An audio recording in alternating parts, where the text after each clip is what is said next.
नमस्कार दोस्तों। आज हम चर्चा करेंगे राजस्थान हाईकोर्ट एलडीसी एग्जाम के बारे में कि इसका क्या पैटर्न और सिलेबस रहता है और कौन सी बुक्स हमें पढ़नी चाहिए, किस प्रकार हमें तैयारी करनी चाहिए ताकि हमें सफलता प्राप्त हो पाए।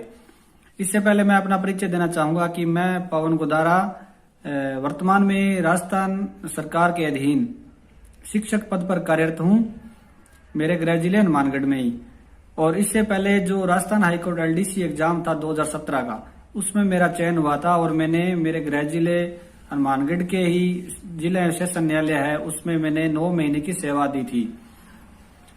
तो मेरा किस प्रकार चयन हुआ था उसको मैं शेयर करना चाहूंगा। दोस्तों, मेरा तो मानना है कि इस भर्ती में जो सिलेक्शन जितना इजीली होता है उतना किसी भर्ती में नहीं हो पाता।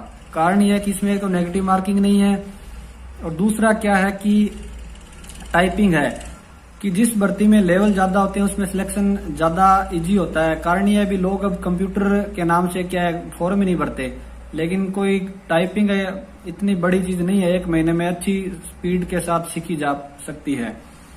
उसके बाद में हम आपका जब एग्जाम क्लियर हो जाएगा तब टाइपिंग के बारे में हम बात करेंगे, लेकिन इससे पहले हमें एग्जाम देना है तो हमें क्या पढ़ना चाहिए, किस प्रकार पढ़ना चाहिए उसके बारे में चर्चा करेंगे।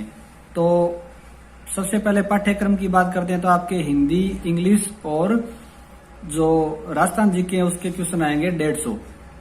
प्रत्येक सब्जेक्ट के 50-50 क्वेश्चन आएंगे। तो सबसे पहले हम बात करेंगे हिंदी की। हिंदी में हमें क्या पढ़ना चाहिए। हिंदी में दोस्तों आपको पढ़ना है कक्षा 9 से 12 तक का जो व्याकरण है उसको अच्छी तरीके से पढ़ना है। इसके अलावा आपको जो राघव प्रकाश बुक है वो अच्छी तरीके से पढ़नी है। आप दोनों जो माध्यमिक शिक्षा बोर्ड का जो व्याकरण बताया वो और राघव प्रकाश दोनों को अच्छी तरीके से 5-6 बार पढ़ोगे तो आपका अच्छी तरीके से हिंदी आने लग जाएगी और कोई भी क्वेश्चन आपका आउट इससे जाने की संभावना नहीं है। इसके अलावा अब हम बात करते हैं इंग्लिश की। इंग्लिश में आपको बुक लेके आनी है ल्यूसेंट पब्लिकेशन की। जो ल्यूसेंट बुक है उसको आपको बड़े साइज वाली बुक लेके आनी है क्यों, ताकि उसमें आपके सारे जो सिलेबस है वो कवर हो पाए। और उसमें बैक साइड में जो आपके हर टॉपिक के बाद एक्सरसाइज भी दे रखी है तो उसमें भी आपको काफी हेल्प मिलेगी। और जहां मेरी बात अभी मैंने इंग्लिश में क्या पढ़ा था तो दोस्तों इंग्लिश में मैंने तो क्या जी हेल्प सूरतगढ़ के नोट्स पढ़े थे। कारण यह है कि मैं वहां पे तैयारी कर रहा था इंग्लिश से ही और वर्तमान में मैं इंग्लिश 2nd ग्रेड में भी मेरा सिलेक्शन हो चुका है तो उनके मैंने नोट्स पढ़े थे जी हेल्प सूरतगढ़ के। वर्तमान में जी हेल्प सूरतगढ़ ने टेस्ट सीरीज भी चला रखी है एलडीसी हाईकोर्ट की स्पेशल, जिसमें हिंदी, इंग्लिश और राजस्थान जी के तीनों के क्वेश्चन होते हैं और आपको शेड्यूल भी दिया जाता है और आपको नोट्स भी प्रोवाइड करवाते हैं आपके ईमेल पर। और जो आपके क्वेश्चन जो पेपर होने के बाद है लाइव सेशन के द्वारा आपको समझाया भी जाता है भी किस प्रकार इसका आंसर ये होगा।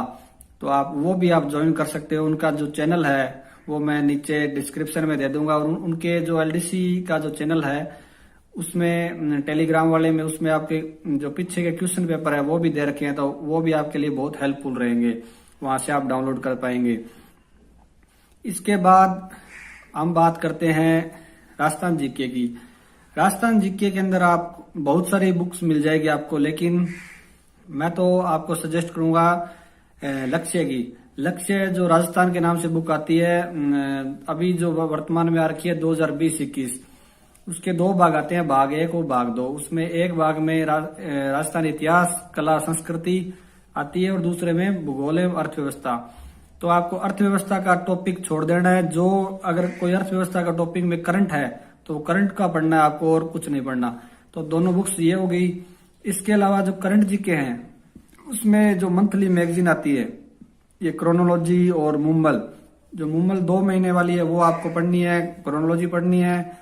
और अगर एग्जाम जल्दी हो जाता है तो आपको जो लास्ट के टाइम में जो 6 महीने या जो वार्षिक आती है मुम्बल की वो पढ़ लेनी है। इतनी काफी रहेगी आपके लिए। दोस्तों आशा करता हूं कि जो मैंने जानकारी आपको प्रोवाइड करवाई है, मेरे जो एक्सपीरियंस आपको बताया अभी किस प्रकार हमें क्या पढ़ना चाहिए, आपको मैं तो मानता हूं उपयोगी सिद्ध हो वो और आप पढ़ें उनको। और भी क्वेश्चन मुझसे पूछना चाहते हैं, आपको कोई जिज्ञासा है तो आप कमेंट करें, मैं आपको कोशिश करूंगा कि आपको जवाब समय पर दे दूंगा। और लेकिन जवाब मैं उन्हीं का दूंगा जिन्होंने मेरा चैनल सब्सक्राइब किया है। तो आप सभी से निवेदन रहेगा कि आप नई अपडेट के लिए चैनल को सब्सक्राइब करें और आगे भी मैं आपको मार्गदर्शन करता रहूं। धन्यवाद।